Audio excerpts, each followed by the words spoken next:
Dynamics 365 gives us scalability and speed to market that we've never been able to have before. We use Microsoft 365 Business. It's all the things that we need in one place. Microsoft just continues to rock it. Microsoft has an enormous amount of capability that they bring to us, whether it's Azure, whether it's Office 365, whether it's Windows. There's a whole plethora of pieces that bring together and are able to create a complete solution. We have so much potential in technology to help people. I would love to find a cure for paralysis within my lifetime. I've actually just written my name for like the first time in ages. One of the things that saved Winston's life was the 15-second video and saying, okay, a couple weeks ago, this is what he looked like. Now he looks like this. This technology literally saved his life. Our mission, that very sense of purpose that acts as the North Star, empowering every person and organization on the planet to achieve more.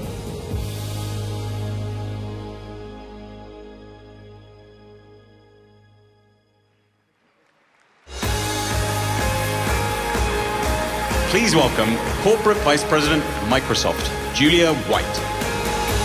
Good morning. Welcome to Microsoft Ignite and Microsoft Envision. I'm thrilled to be your host all week. And that means I'm here for you, listening to you, connecting with as many of you as possible, and sharing insights from across Microsoft. Now, first, I want to take a moment to thank the people of Orange County here in Orlando. With the impact of Hurricane Irma, it wasn't always clear that this event could take place as planned. And while Florida continues to face challenges in the recovery, we're so very fortunate and grateful for the commitment and help of the Orange County Convention Center and the local hotels to make this week possible. And for those of you who want to contribute to the hurricane relief efforts, we've got set up donation stations at all of the registration desks. And we've also partnered with Clean the World to have hygiene kit building stations that you can participate on Tuesday and Wednesday to build kits for impacted citizens. And last but not least, we're partnered with the American Red Cross, and their One Blood Drive station will be available on Wednesday outside of the South Building. Now, this is the beginning of an incredible week. For me, this week is about bringing together this group of change agents who are building the future. Because by choosing to be in technology, you serve as the change agents for all of your organizations. And I know that being a change agent isn't always easy. So this week is about coming together as a community, about sharing, connecting, learning from each other, and supporting each other.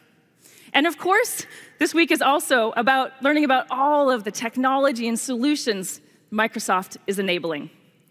Now, before we get into the keynote, I want to make sure that everyone watching across the globe is aware of our real-time translation AI-based technology for the keynote. It's providing subtitles in 12 languages simultaneously, and you can access this at skycap.studios.ms. This morning, we start with Satya. You're going to see some amazing technology and hear from some absolutely brilliant people. I encourage you to consider how you'll incorporate these concepts and these possibilities into your strategies. So without further ado, please join me in welcoming Satya.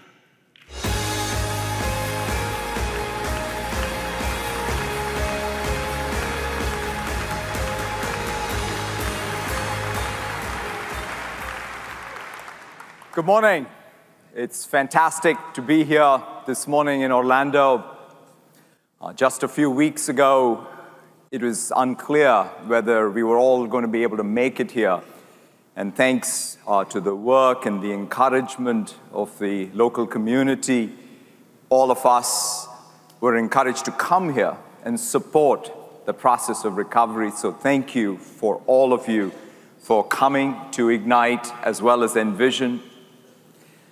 And when I think about the people here, in fact, 1 out of every 10 people have made it here from the areas that have been most impacted in the last few weeks, from the Caribbean, Puerto Rico, Mexico, Texas, and of course, right here in Florida. And thank you for being here. I know how hard it is to come to a conference like this at a time like this when the impact in your local communities has been devastating. Know that we are here with you, and we will continue to support you and your communities in this recovery process, not only in the days to come, but in the weeks and months to come, because it's going to take us all in our effort. When I think about these two conferences and the people who have come, all of you, the diversity of roles and functions, this is unlike anything that we have seen at a Microsoft conference.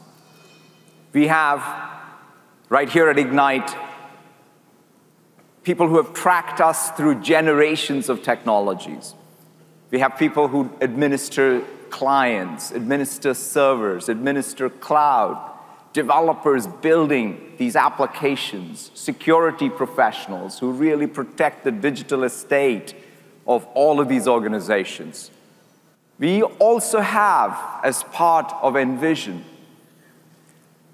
people who work in the various business functions, finance, customer service, sales, as well as the CXOs. So the diversity that we have is pretty stunning, and it's clear as to why it is the case. It's the digital transformation, the unprecedented levels of digital transformation that our organizations are going through. Whether it is precision agriculture or precision medicine, whether it's smart factories or smart cities, what you see is increasing levels of digitization and digital technology that is impacting every walk of life and every industry. And when you think about that breadth and depth of impact of digital technology and what it takes for our organizations to thrive in the future, in times of change, the most critical thing for us is to bring all of us across our functional roles, across the various expertise and skills that we have, to support this process of continuous change and renewal. That's the theme of these two conferences. We want to be able to not only build a broad perspective of how is technology shaping business and our industry, but we also want to go deep in individual areas. And so that's what I hope you achieve during this week at Ignite and Envision. But as we talk about technology, one of the other things that we in particular as technologists and decision makers will have to keep in mind are the timeless values that drive what we do. How are we going to use technology to empower people? Every piece of technology should help embellish the capability of human beings. We definitely want more productivity and efficiency, but we do not want to degrade humanity.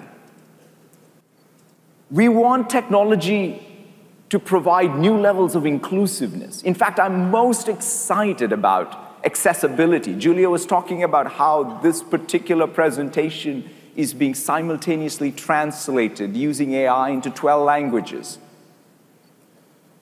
How can we bring more people into as full participants in our society, in our economy, using technology? How can we make sure that there's no bias built into technology? And lastly, how do we build trust? Trust in how we secure data, how we ensure privacy, and the control and transparency that we build all around. These timeless values and this opportunity of digital transformation is what grounds us at Microsoft in our mission. Our mission to empower every person and every organization on the planet to achieve more. It's something that we take very seriously. Each word in this mission, the ability to really make sure that we are not only thinking about the person, but the institutions people build. We think about it at the global scale. But most importantly, for us, it's not about our technology. It is about what you can do with technology, to create your own technology, to have real impact in moving our society and economy forward. That's what is central to our mission. In fact, technology trends and paradigms will come and go, but what will center us is this sense of purpose and mission. Talking about technology paradigms, we are well on our way in this new paradigm of the intelligent cloud and the intelligent edge. All of the experiences that you're going to see, that we're going to demo throughout today and on all the other keynotes, are by nature going to be multi-device and multi-sense. You may start in one device using speech, you may end in another device using ink. All of the experiences, in all of the infrastructure, applications, devices are going to be infused with AI. Natural language, speech, computer vision are all just going to be part of what we do and what we expect. We're going to invent new computing paradigm for how we support these applications. Things like serverless compute or containers and how we distribute applications across the edge and the cloud are going to fundamentally transform the applications we build. Now, of course, all of this is in support of the digital transformation outcomes. Ultimately, what we care about in our businesses is how are we using technology to improve the empowerment of our own employees? How are we connecting with customers? How are we optimizing the operations end to end? How are we changing, in fact, the very nature of our products and their business models? Those are the digital transformational outcomes that we seek. And of course, these outcomes are not new. We've gone to work on this over the years in different paradigms. But what is perhaps salient and hopefully becomes more and more clear to us as we go through this process is these digital feedback loops. Right? It's no longer about deploying one AI system or doing a little bit of machine learning here and there. It is about, in fact, changing the culture inside of our organizations so that we understand very deeply what it means to create these digital feedback loops across all of these outcomes. These new virtuous cycles between our products, their usage, their creation of data, and the business model. That's what we've got to get intuitively. In fact, even for us at Microsoft, that's the process of transformation we are going through as we change the nature of our products. We change the nature of how we engage with you as our customers and partners. And in order to facilitate these new systems of intelligence, we want to build these 4 solution areas. In fact, throughout Ignite and throughout Envision, we will talk a lot about these solution areas. We ourselves are trying to push far beyond any particular product boundary to focus our efforts across these solutions that drive your digital transformational outcomes.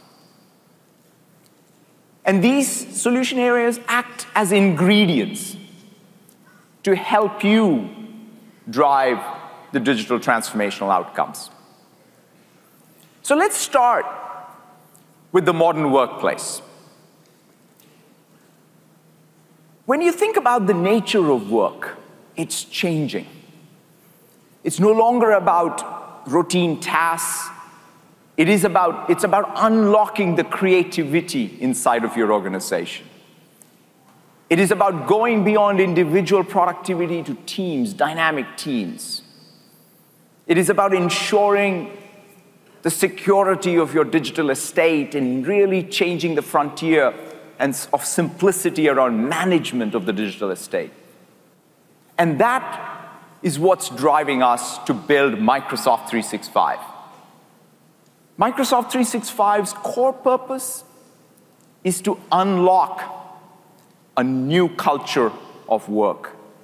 Support you as you endeavor to unlock that creativity in every person inside the organization. Help you create those dynamic teams that come together, not by org chart, but by the job at hand. And do all of that while ensuring that we have simplicity of the IT infrastructure, while we have the security of the IT infrastructure. That's the purpose of Microsoft 365. And you're going to get a lot more depth view of everything that we're doing across these 4 pillars of modern workplace.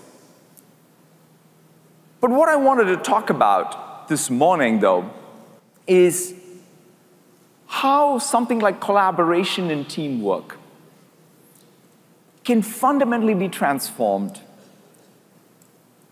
with new medium and new technologies like mixed reality. Just a few weeks ago, I had a chance to visit Ford in Detroit and really see across all of the various departments, manufacturing, design, engineering, sales, how a car manufacturer goes through the process of introducing something new, a new design, a new model. In fact, it was something that I had not understood, but most of the design in the past was done using clay models. You know, they weighed something like 5,000 pounds. And so if you wanted a feedback loop on it, you actually needed to move the clay model so that people in manufacturing could comment on it, or people in sales could comment on it.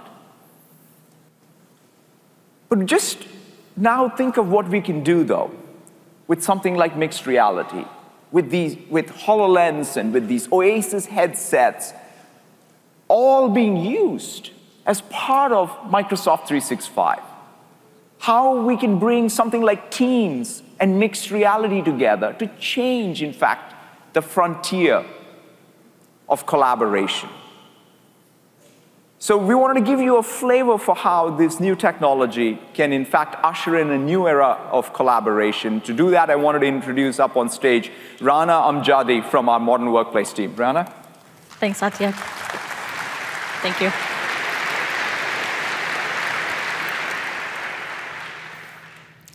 For companies like Ford, there's a delicate balance to strike between creating a friction-free environment for their team to do their best work, while at the same time ensuring they can safeguard and protect their IP. Leaked or stolen engineering blueprints or product roadmaps could cost them hundreds of millions of dollars in lost revenue. So today, we're going to demonstrate some conceptual scenarios Ford goes through in ideating, designing, and developing a new vehicle. We're also going to show you Microsoft's vision for the modern workplace, a glimpse into how Ford's design and engineering teams could strengthen their teamwork and use Microsoft 365 and mixed reality to further innovate, collaborate, and make business-critical decisions more quickly and securely. So let's get started. With Microsoft Teams, a cross-disciplinary group of engineers and designers can work together. This integrated hub will allow them to seamlessly create and discuss various innovations as one team, such as designs for an upcoming vehicle. Here in the conversation, we see a designer and an engineer need to review a specific aspect of the grille design for the Ford Fusion. So let's have a look in the new design studio, where the team can do this in real time. In the studio, you'll see we have a couple of cameras with Microsoft HoloLens mounted on top, what we call spectator view, which is actually publicly available and hosted on GitHub. These cameras allow you and the audience not wearing a HoloLens to have a view into the shared mixed reality experience. You'll also see a 2014 Ford Fusion and two of my colleagues, Rachel and Terry, who are going to demonstrate how Ford is using mixed reality today to transform an existing product design and engineering process. Thanks, Rana. As Rana said, reducing the risk of leaks is critical to competitive advantage. And we're so proud that companies like Ford are using mixed reality to stay one step ahead. In order to do so, they need to be able to control who has access to confidential information, regardless of the devices people are using. Security is built into the heart of Microsoft 365, allowing IT professionals to proactively manage devices and enable multi-factor authentication. As you can see in our design studio here, the storyboards on the side wall are currently blacked out. However, as I log into my HoloLens,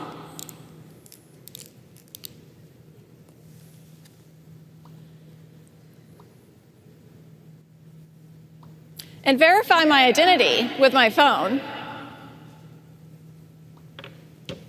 you can now see those holograms on the storyboards come to life. Now, I work in mixed reality every day, but I gotta say, seeing holograms comes to life continues to fascinate me. With my HoloLens on, I'm now securely logged into the meeting as well. This is one example of how companies are leveraging mixed reality to empower their engineering and design teams to create and iterate more quickly and securely. Iterating on design, like this grill theme, is another example. In the past, this required multiple production parts to be physically manufactured and then fitted to a clay model of the finished car design, something that not everyone has security access to view. For the first time ever, design and engineering can work together securely and review multiple design options in real time. Previously, this would have taken days and cost thousands of dollars in production costs. Now I'm just going to toggle through a couple of the final grill designs we're looking at. And as the HoloLens is constantly aware of its spatial position, I can place a note in 3D space for review later. Review vent angle with Noah.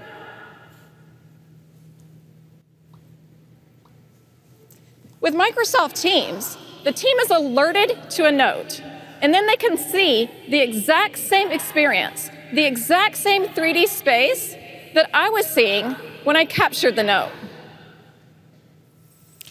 Back in Teams, you can see that same digital voice note has now shown up in our Teams channel, so the entire group can stay in sync.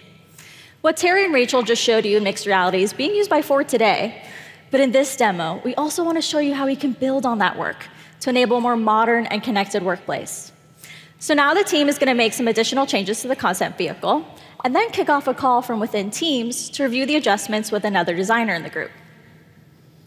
Changing the design of the mirrors doesn't just affect the look and feel of the car, it impacts safety. The team at Ford can now see the real-time impact on visibility when adjusting the dimensions of that side view mirror. Historically, they'd need to create a full-scale replica of the car and have someone sit in the driver's seat to get that line of sight on the side view angle. But now, they're able to consider design changes as well as regulatory requirements while simultaneously seeing what the driver would see. Essentially, being two places at the same time. The team at Ford is often working against tight deadlines with teams all across the globe. In the future, with Microsoft technology, they'll be able to join a call and enter the same shared experience, allowing them to see their creations and to rapidly review designs quicker than ever before. Terry's going to bring Noah into the discussion. You'll see Noah on one screen and a view into what Noah is seeing on another screen as he's working remotely. Noah is wearing one of our new Windows mixed reality headsets, which will be available starting October 17th. Now, Noah has a fully immersive view. So as Terry makes changes to the mirror, Noah sees those exact same changes live in virtual reality.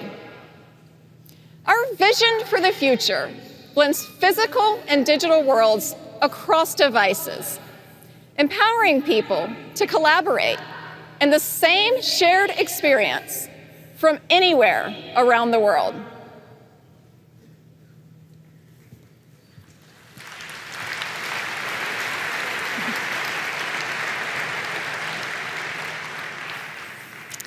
As you can see, design and engineering need to strike that right balance between a highly structured, compliance-driven business process and at the same time, one that's fluid enough to stay on the leading edge of design. And with teams, this interactive, collaborative experience can be extended to the rest of the group. So even if someone can't join the meeting in person, they'll be able to replay the conversation and see a summary of all the important moments right here on this handy timeline.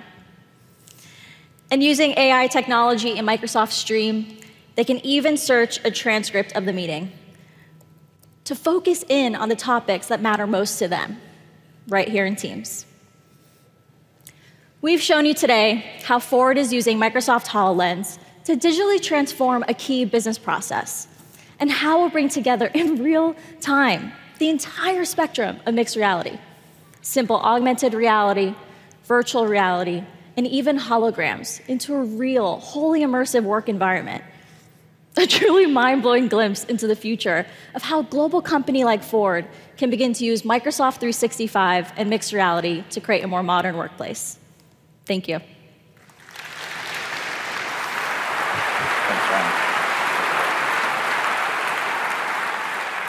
Thank you, Rana. It's awesome to see this new medium of mixed reality come to life. I mean, it's not about any one device and its capability. It's really about this rich cloud service in Microsoft 365 that helps orchestrate a new level of collaboration inside of your organization. That's the vision that we have. Now, talking about Microsoft 365, one of the foundational things that it does is it creates perhaps the most strategic data asset for each of you. As you use Microsoft 365, you are creating this Microsoft Graph asset. It represents, or it captures, the knowledge of your people, their relationship with other people inside and outside the organization, their work artifacts, their projects, their schedules. That is a very rich data set that you can reason about, that you can create additional value inside of your organization. That's the vision of Microsoft 365. It's not about trying to build individual tools, but it's about creating that next platform for you to be able to drive your digital transformation. This Microsoft Graph is extensible. In fact, we are bringing together the first phase of integration between Microsoft 365 and the Microsoft Graph with LinkedIn. You will start seeing some of the applications and scenarios that light up because of these two graphs coming together. One of the fun things the LinkedIn team even did for this conference is if you use your LinkedIn app and go to the My Network tab, you can see all the others in your network who are attending Ignite.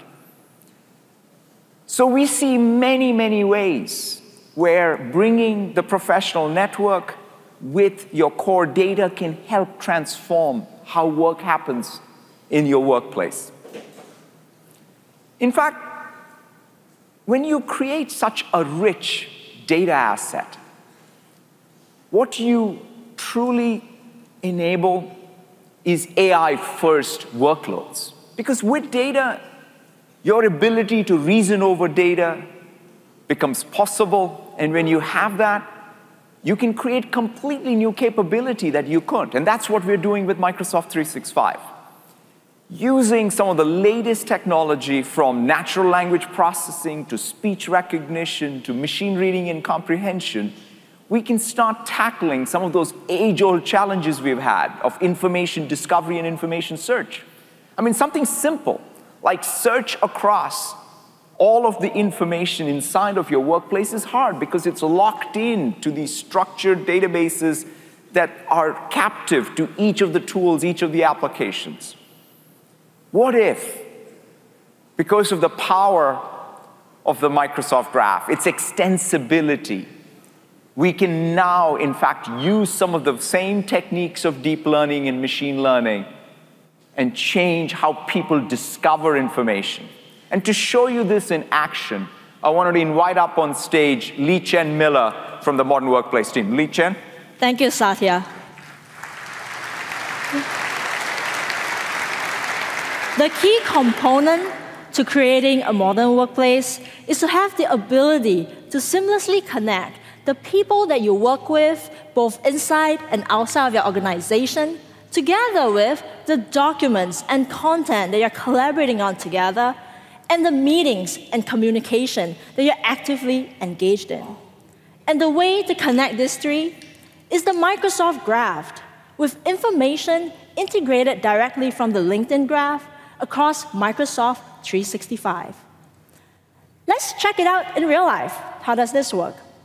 Every morning, when I roll into the office and I'm at my PC, banging away at my keyboard, trying to get things done, the integration of data from the LinkedIn Graph together with Microsoft Graph really helps me. Right here, I'm having an email exchange with Jono. If I wanted to find out more information about Jono, all I have to do is click on his people card, and the data from the LinkedIn Graph gives me a holistic view of Jono's past work experience, his education. I can see that he's from Zamada, a company external to Microsoft. I can also see communications that we have exchanged, as well as files that we've previously shared. You probably figured out by now, Jono and I were not exactly best buds yet. But with a simple click of this connect button right here, we can totally be BFFs and professionally connected and be in each other's LinkedIn network just like this. This is the first of many LinkedIn integration you will see in Microsoft 365 in the upcoming months. And we are committed to helping you expand your network and connect with people in meaningful ways. Now, I want to switch context a little bit. I want to talk to you about search. I don't know if you guys are like me. I spend a bunch of time every day looking for stuff. Project information that's mission critical, answers to questions I probably should already know, or even I struggle to remember basic URLs to like work tools, like basic links. I'm supposed to be good at this, good in technology, but I struggle. Today, Office 365, SharePoint, and Delve does a great job of helping me find resources in the context of my workflow. We're going to continue investing in search across Microsoft 365 in order to make it more intelligent, more personal, and more contextualized. We are also going to invest to bring it to more endpoints. Today, I want to show you a new endpoint.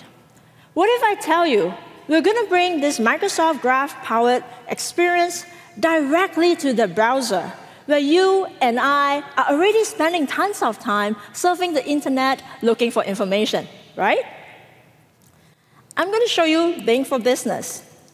And I'm typing in a very simple query. I just type in Harry Sham.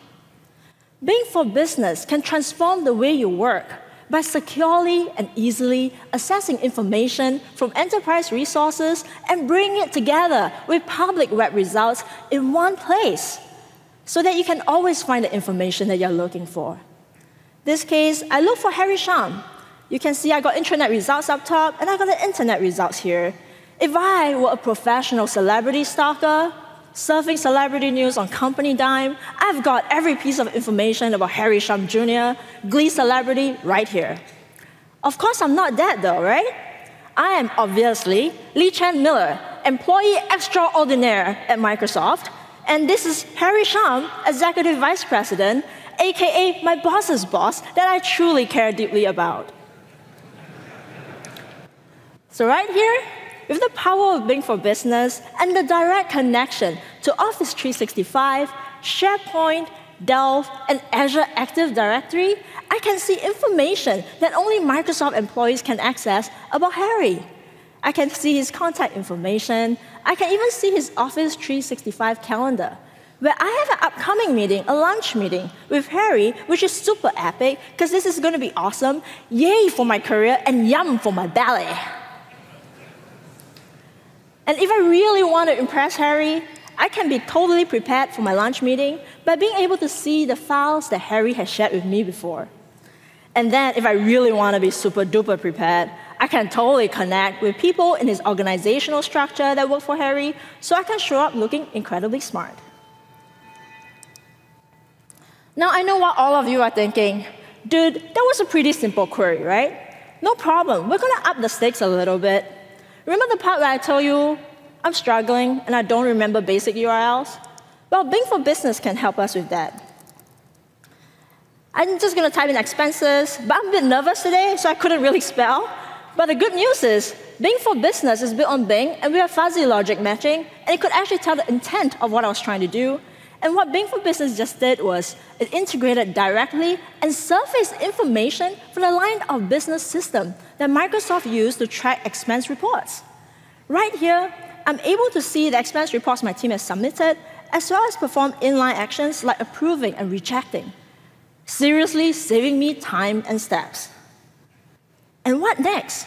What if, as I was approving expenses, I have questions about policies, right? In the past, if I had a question about HR policy or IT policy or questions, I had to spelunk through tons of documents and links, or probably send an email to a colleague who's smarter than me, who probably forwarded it to another colleague who's smarter than him to find the answer. But today, Bing for Business can totally help us with that. I'm going to type in a query that says, what is the budget for conference? And hopefully this time I can spell. Yay! Boom! That actually worked. What just happened was Bing for Business used machine reading comprehension and deep learning models to go through literally 5,200 documents of IT and HR content. It didn't just do a keyword match. It actually understood the meaning of what I was asking, and it actually found the exact answer, the pertinent information for a specific paragraph in that specific document, and answered my question right there. That totally happened. From talking to many of you, we know that every company is different. We know that for Bing for Business, to truly be effective in your environment, you need to be able to customize this. I want to share with you the Insights dashboard. When deploying Bing for Business in your environment, you are able to see employee usage data in an aggregated and anonymized manner. You can see what employees are searching for, clicking on, and what they're asking, so you can truly customize the experience. Of course, everything that I just showed you today also works on mobile. But there's one more thing. What about ambient devices, you ask? On ambient devices, we have Cortana. Cortana is your personal productivity assistant and can really connect to Office 365 with a suite of productivity skills to transform the modern workplace. I want to show you today my favorite feature. Let's check that out. Hey, Cortana, I want to take vacation next week. Okay, you're marked as out of office from Monday, October 2nd to Friday, October 6th. Your auto-reply message is set, and your time off has been entered in the time away system. Booyah! That was awesome!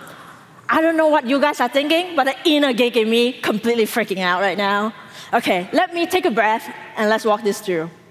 What Cortana just did was it connected to Microsoft's HR tool to track my paid vacation. That complex tool that I no longer have to deal with and figure out how to click through. Cortana did that for me.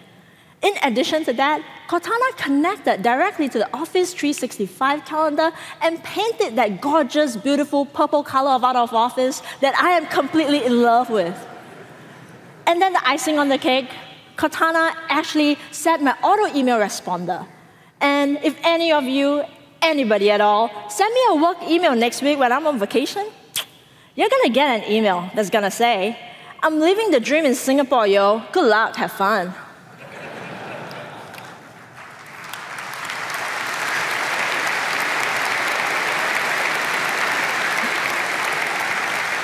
So what you just saw today was us bringing together the world's largest professional network and most popular productivity platform.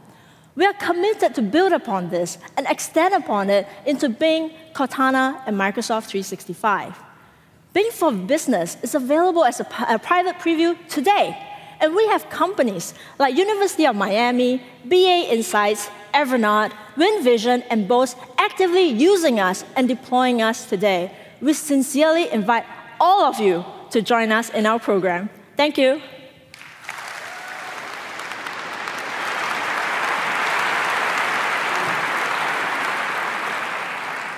Who would have imagined that scheduling your vacation is more fun than the vacation itself? When you see what you can do with these AI-first innovations, you recognize the importance of creating these systems of intelligence and these data assets, because none of that would be possible without the data. And so that leads us to this next solution area, which is business application. In fact, as we increasingly digitize our businesses, the need for new business process automation is increasing. But we can't be captive to the old way of doing things, buying these large suites of business applications and trying to deploy them. No, we need these more modular, modern apps that are role-specific, workflow-specific, that can be composed for the specific needs you have. That's what we're doing with Dynamics 365. Dynamics 365 is a platform for you to be able to create these systems of intelligence for sales, for field service, for customer service, for talent, for operations, in fact, spanning these multiple functions. The idea here is to give you that modularity and that flexibility so that you can harness this next level of digitization and business process automation. The architectural underpinnings of Dynamics 365, in fact, build on top of Microsoft 365 as well as LinkedIn. That data asset, which is so paramount to building these systems of intelligence, needs to accrue. That's at the core of the design. That Microsoft graph gets extended with Dynamics 365, creating one pervasive graph structure that you can reason on. But it's extensible. Everything that we are doing between Power Apps and Power BI, Flow, give you the ability to build composite apps on top of that infrastructure. And of course, Azure as the cloud platform with capabilities and services like IoT give you the capability now to be able to do things like connect your IoT project where you're collecting data from sensors, doing preventive maintenance, and connect that to field service. That's a classic scenario that we see repeated in many, many companies. But the ability to do something like that end-to-end can only come because of an architectural underpinning like this. Now, once you have this very rich data substrate, you can go one step further. You can start building AI-first business process applications. Last year at Ignite, I showed some of the work we were doing in customer service. We took, in fact, inside of Microsoft, all of the data that we have about our products, about the call logs we have with customers, and started reasoning on top of that and empowering the customer service agent to be able to do their jobs better. The goal was to improve customer satisfaction while becoming more efficient. And now we've taken that very application, that AI-first customer service module, and scaled it out beyond Microsoft. In fact, let's roll the video of Hewlett-Packard using it.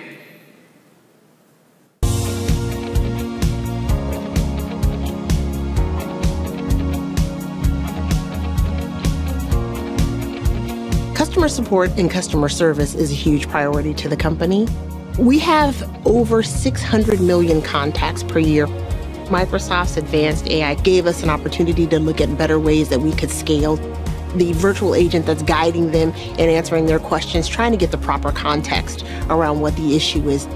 If the virtual assistant can't solve their problem, that information is automatically passed to a live agent so they can continue the conversation. It's going to cut down on call handle times. It's going to cut down on the actual overall wait for the customer. The dashboard is critical. We're able to understand direct customer feedback, see key metrics around how the system is performing and whether or not it's resolving customer problems. We were addressing maybe 15 to 20% of issues. We're now expanding that to close to 70 or 80% with artificial intelligence. Microsoft's advanced AI capabilities is a win for any organization. And the platform that they are delivering allows you to get the scale and capabilities that are needed in order to implement AI in your business. We're looking at what other areas that we can apply this technology throughout our ecosystem as part of our digital transformation.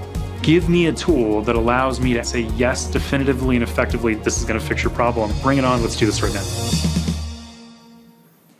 This is just the beginning of a complete new journey of building these AI-first business applications.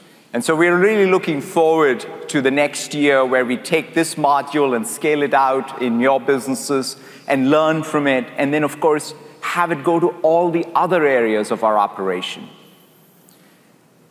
So that brings us to the last two solution areas. This is the core platform, apps and infrastructure, data and AI. Because what we talked about were Microsoft 365 and Dynamics 365 as services that we build so that you can drive your digital transformation. But the reality is, every one of you today, you are a software company.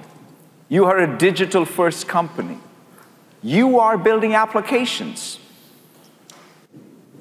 that are really core, at their core, digital products. And these two solution areas give you that platform.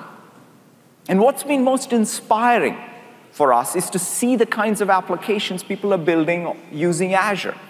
Azure gives you that capability, both of the intelligent cloud as well as the intelligent edge because of its hybrid capabilities. It gives you that productivity. What we have done between Visual Studio and our TFS service is give you that agility of being able to do continuous integration, continuous deployment, and build applications and improve the productivity of your own software developers. Building AI. Some of the largest advances in the last year have been how we can take something like speech recognition, give you the APIs for it, not just the APIs for some standard speech recognition, but something that can learn based on the ambient noise and be customized for your specific environment. Same thing with image and computer vision, machine reading and comprehension. That depth and breadth of AI capabilities that you can infuse into your apps and democratize what it means to write AI apps, that's core to Azure. Security. But what has been truly inspiring is these AI-first and mixed reality-first applications that many of you and all of you are building. In fact, the first example is what Trimble has done. Trimble's using both Azure and mixed reality to build these digital twins across industries, but in this case, for the mining industry. Just imagine how you can really change the efficiency of a physical operation in a mine by creating this digital twin that allows you to visualize, to reason, to predict what's happening in the physical mine. So that's an example of one industry completely being transformed by these two technologies, AI and MR. Let's look at Tetra Pak. Tetra Pak is in the food packaging and processing, for liquid food industry. They have built an end-to-end solution across their manufacturing so that they can ensure the quality, they can ensure that when things break, they can be fixed in real time. They can, in fact, predict breakage before it happens, using, again, mixed reality and some of the AI capabilities. Take a look at Land O'Lakes.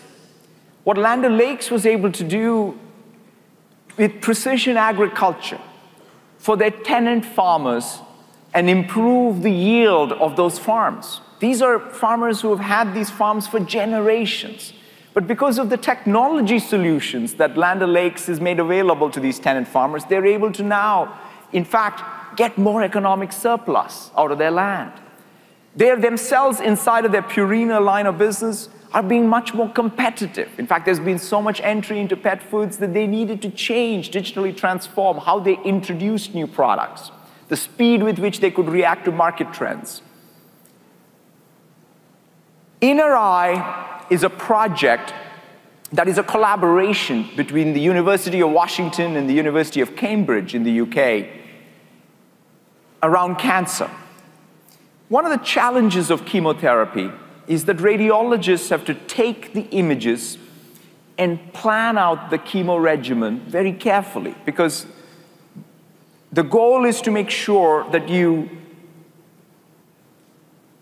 have the radiation impact the tumor, but not the rest of the organs. And that process has to be done with precision. It takes time. But what if we can deploy AI? And that's what the Inner Eye project does. AI that allows radiologists to plan the chemotherapy with better accuracy, and then help the doctor spend more time with the patients. And talking about medicine and healthcare, Epic is using Azure and building out their cognitive platform on top of Azure.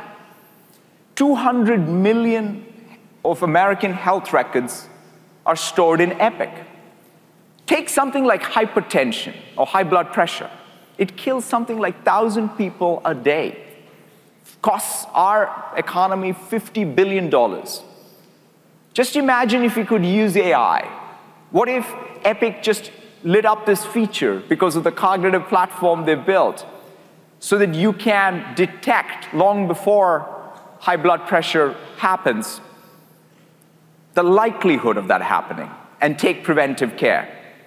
That's the kind of impact that you can have. These intelligent cloud and intelligent edge applications are not things way into the future. This is happening today. This is happening across industries, across business process, and it's happening because you are pushing the frontiers of what is possible with these new platforms. That's what's fueling, in fact, our own innovation cycle. And when I think about the pace of change here, I'm reminded of this quote from Bill when he talks about how we sometimes tend to overestimate what we can do in the short run, but underestimate what we can do in the long run.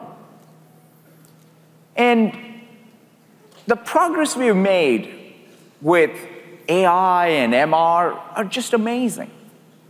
In fact, when I think about the compute power, Craig Mundy, who happens to be a former CTO of Microsoft, was telling me how the first set of supercomputers that he was very much part of were built using just 13,000 transistors. And the Xbox One X has 7 billion transistors. And so we've come a long way in terms of creating this abundance of compute power. But yet, we still have many unsolved problems, unsolved computational problems. I mean, just take the challenge of energy. What if we could discover that new material, that new superconducting material that could enable us to have lossless power transmission. That could be the answer to our energy challenge. What if we could tackle global warming by discovering that catalyst that could absorb carbon? What if we could tackle the challenge of food production by figuring out, in fact, how natural enzymes work? In fact, here we are in 2017 and we can't, in fact, model these natural enzymes so that we can then figure out what artificial catalysts can mimic it. Take medicine. We talk about precision medicine, but in order to be able to really make sure that precision medicine has the efficacy, you need to be able to model the drug interactions. Again, an unsolved problem. It's these unsolved problems, computational problems, that were the inspiration. Over 10 years ago, when, in fact, Craig Mundy and a team at Microsoft got started on this journey to build a quantum computer.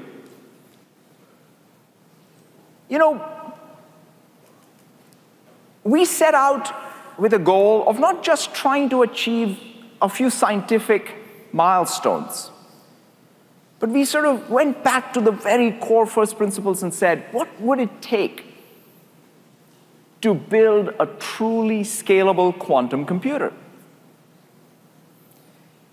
And the intuition behind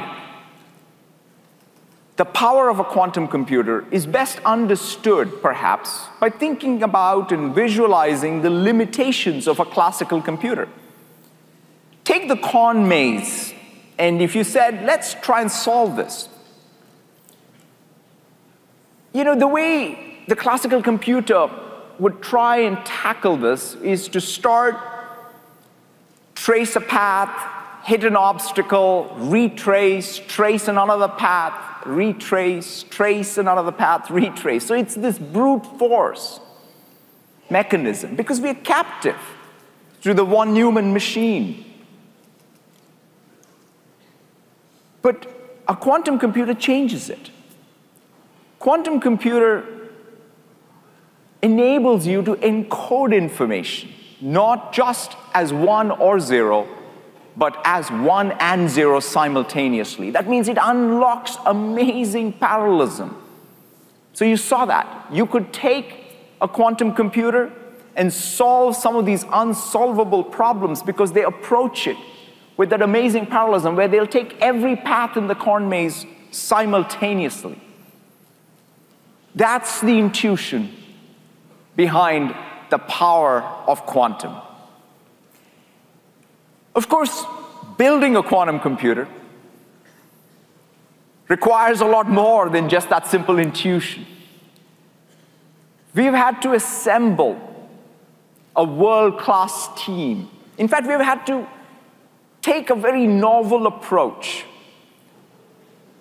of bringing together breakthroughs in math, fundamental physics, and computer science together, and put a system, or get started on a journey to put a system that's going to be a truly scalable, general-purpose quantum computer. And to help give you a bit more insight into this journey that we are on, I wanted to invite up on stage a few of my friends. Dr. Michael Friedman, who is a Fields Medal winner in mathematics, Dr. Charlie Marcus and Dr. Leo Cohenhaven, who are two physicists, and Dr. Krista Suvore, who is a computer scientist. Please help me welcome all of them on stage.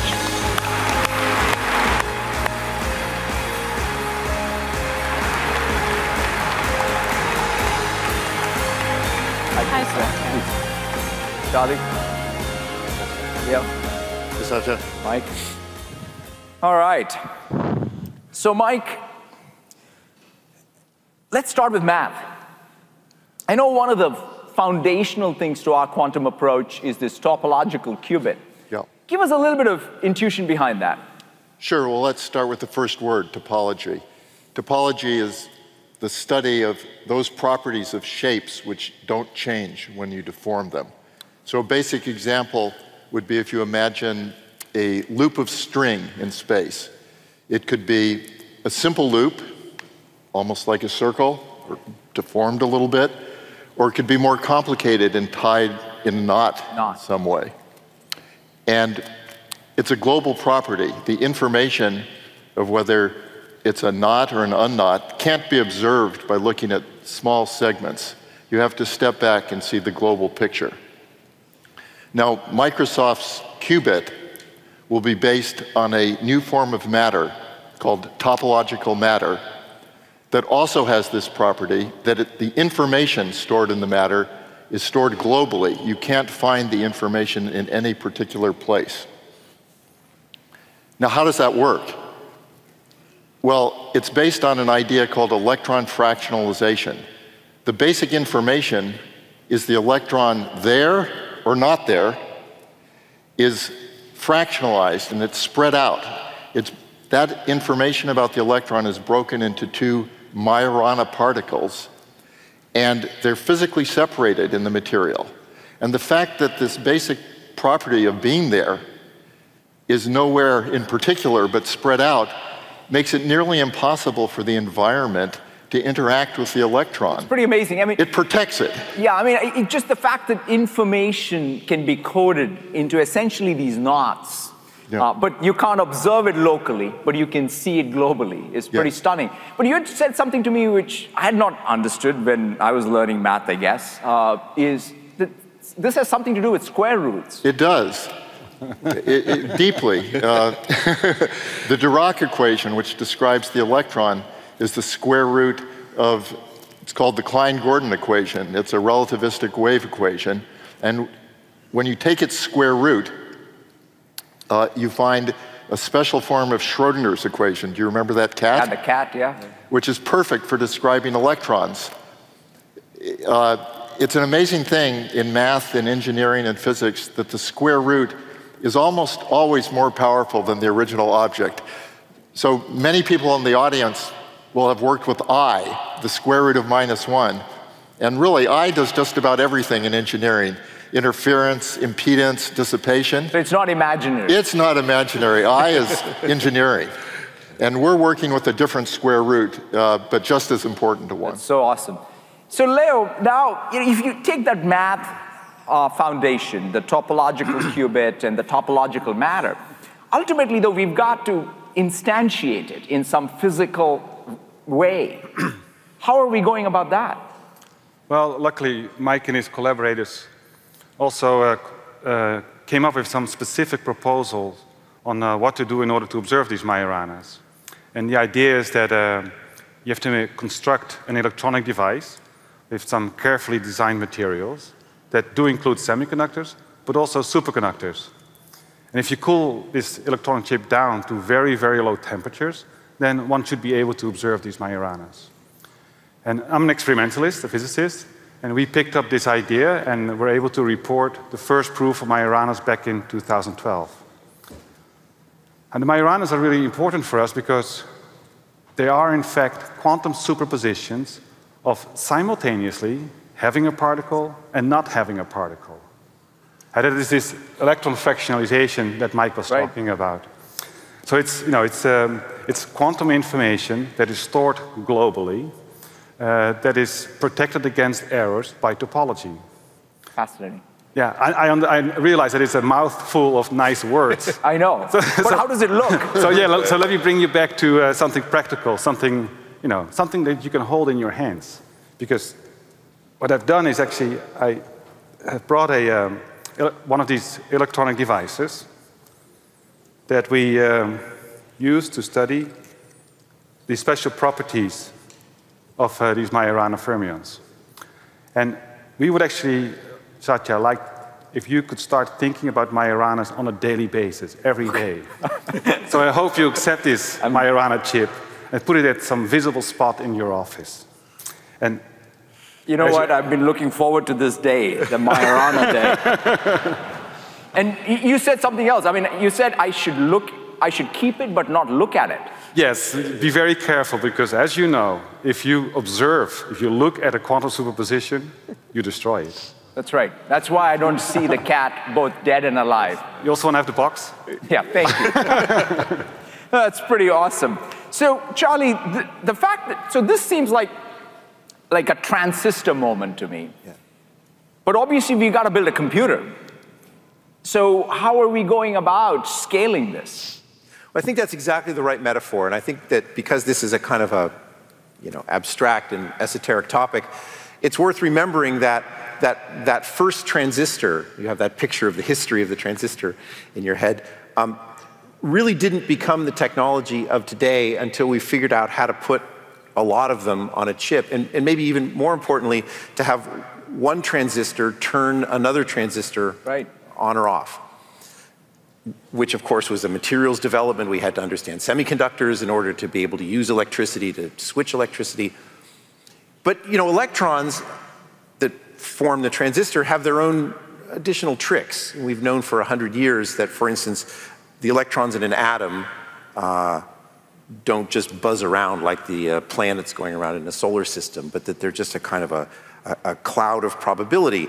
But that trick, if you imagine the same kind of extension from the transistor to the chip, if you say, well, I'll take this electron, which isn't anywhere at the same time, and use it to control another electron, which isn't anywhere at the same time, then you have the essential idea of quantum computing. That is, everything is turning itself on and off, but nothing has a state until it's measured. And it seems like a fantastically powerful idea, because then everything is on and off at the same time, so there's all of this parallel computing. And how does the system look, though? But I think it's important to say, when we start building these things, it's at least Microsoft's belief that this idea may not be enough, this idea of on and off at the same time, because those states are so fragile that as soon as you look at them, like you do with the chip, or you measure them in any way, all of that magic disappears. So instead of doing the original transistor model or the atom model of 100 years ago, that kind of model, which hasn't existed before. I mean, we've had 100 years to get used to quantum mechanics and 100 years to get used to atoms. But we've only had a few years to get used to this electron fractionalization idea. Right. So what we need to do then is the same generalization. We need to take these fractionalized electrons and have one of them affect another one, and another one, and have a whole chip of each of these fractionalized electrons controlling the state of another one. So these chips are going to get bigger than that, but the same operating principle of the fractionalized electron protected as non-local information, but then turning on and off its neighbors will be the principle of operation.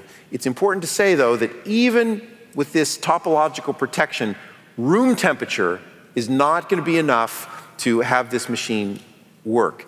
It still has to be down at very low temperature. So I think what this machine will look like is something like this box right over here behind us, and maybe also up on the screen in a second. That looks like nothing. Where is the machine? Don't look at it. It's actually in a superposition. That's the quantum joke, I think. It's there and not there. That was an excellent joke. Yeah. Okay, so I'll say in words what that thing is going to look like. You did that on purpose. Yeah, that's right.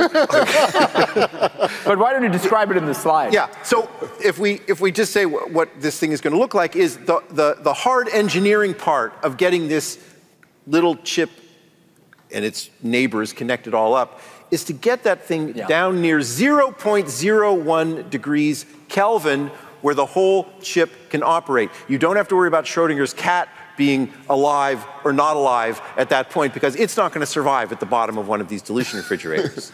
But the chips work just fine down there. Yeah. And not only do they work fine, but the quantum superpositions continue to be in this superposition state, because at those low temperatures, there's no vibrations to do the accidental measurement, or nothing happens down there. And all of the little skinny lines that you see going down are what we need in order to control. So they fixed the quantum problem. Oh, is it back? There it is. Both there and not there at the same time.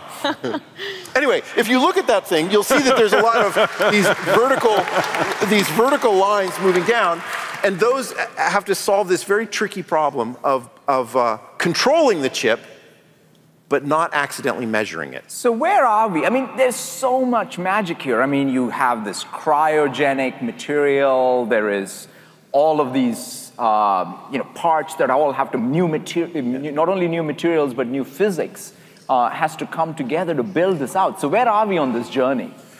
Well, I have to say, I think that this is what Microsoft has done that's really unique in its approach to quantum computing, which is to, first of all, recognize that each one of these steps is actually very hard. In fact, it may seem like making the chip with the Majoranas is the hard part, or thinking of the idea is the hard part.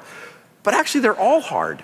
And everything from the software that we'll hear about in a second to the cryogenic engineering is extremely difficult. So where are we? We've invented new materials that support Majoranas. We've built the chips. They're back in our labs in the refrigerator, down at the bottom of the refrigerator with our students and colleagues working hard to check off the list of all of the properties that they're supposed to have, to fractionalize the electrons and verify that they're at the two ends of the chip. And the work is going forward. That's awesome. That's what explains, I guess, why we have one mathematician but two physicists. Exactly. So, Krista, going to computer science, from a computer science system perspective, how does this all look? Yeah, so in the slide previously, we saw this stack, right? So at Microsoft, we're building this complete stack, a comprehensive full stack solution, so that we can actually run revolutionary applications on this really revolutionary device. So this includes the quantum chip that we've just discussed in this dilution refrigerator, but it also includes a cryogenic classical computer that's also operating in the dilution refrigerator. And this is unlike any classical computer we have today, right? It has to operate at 4 Kelvin. That's around minus 452 degrees Fahrenheit. That's pretty darn cold. And we need that to control the quantum computer itself. And then, of course, my favorite part, on top of all of that, you need software. After all, we sit at room temperature. We're not going to be able to jump into this really cold fridge and program the computer from there. We're going to sit out here and have tools that enable us to program the quantum computer. And then, of course, software will be throughout this fridge, enabling the cryogenic computer to control and operate the quantum chip. That's pretty amazing. So if people in the room, want to get going with the quantum computer and the software stack, what would they do? Well, at Microsoft, we think about tools, and especially software tools. So that's what we're developing for all of you in the audience to get involved. So we're building out a full software stack, and this, I'm really excited, especially about this new programming language we've designed. It's a domain-specific language, and it's designed especially for programming a scalable quantum computer. And so this language, it enables you to write quantum solutions, quantum applications. And then from there, we've integrated it into the tools, a tool I know you love, Satya. Visual Studio. Visual Studio. So we've integrated this language into Visual Studio. And with that, we're able to provide quantum debugging support, the ability to visualize a quantum state as it goes through the program. You can syntax color your code. And it makes it very readable, very understandable, very, digestible. It's tools that you already know and have a feel for. And then on top of that, you can test your algorithms in advance by running them in a simulator. So we're offering both a local simulator that you can run on your laptop, your desktop, that allows you to simulate around 30 qubits for your quantum applications. And then I'm really excited about a state-of-the-art Azure-based simulator that we have that enables you to simulate around 40 qubits in Azure. That's so awesome. So thank you all so very much. I'm so excited about the progress you're making, the foundational math, physics, and computer science coming together to help us tackle some of the biggest challenges that we still face as a world. Thank you. Thank you. Thank you, Christy. Thanks, Satya.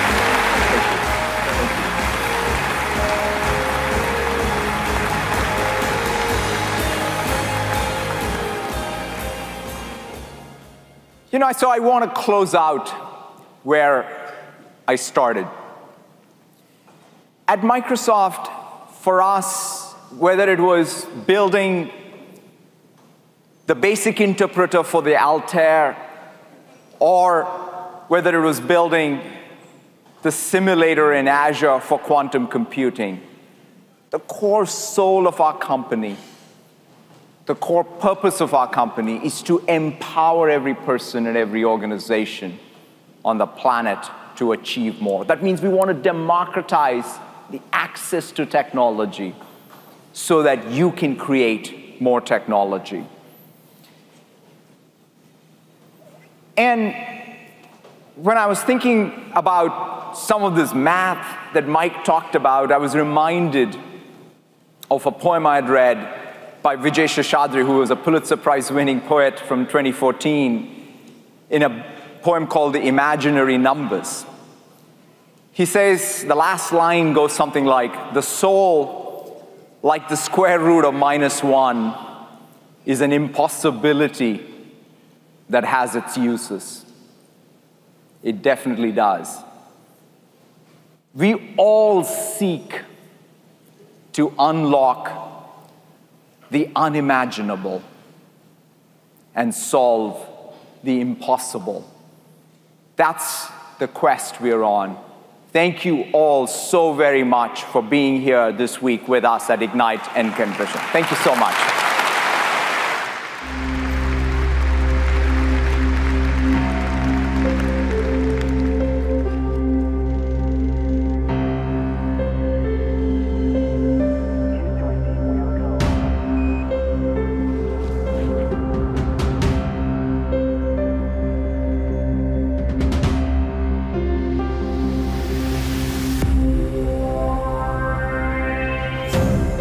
When we talk about quantum computing, it's a completely different game. Quantum computing will enable us to solve problems that currently take longer than the lifetime of the universe in seconds, hours, or days. We completely reconceive the space in which we do computation. Quantum computing is like going from crawling to going to a different planet. It's different. It's only natural that we would want to use the world's most powerful device to combat the world's most challenging problems. We could attack global warming. Security. What are the boundaries of machine learning?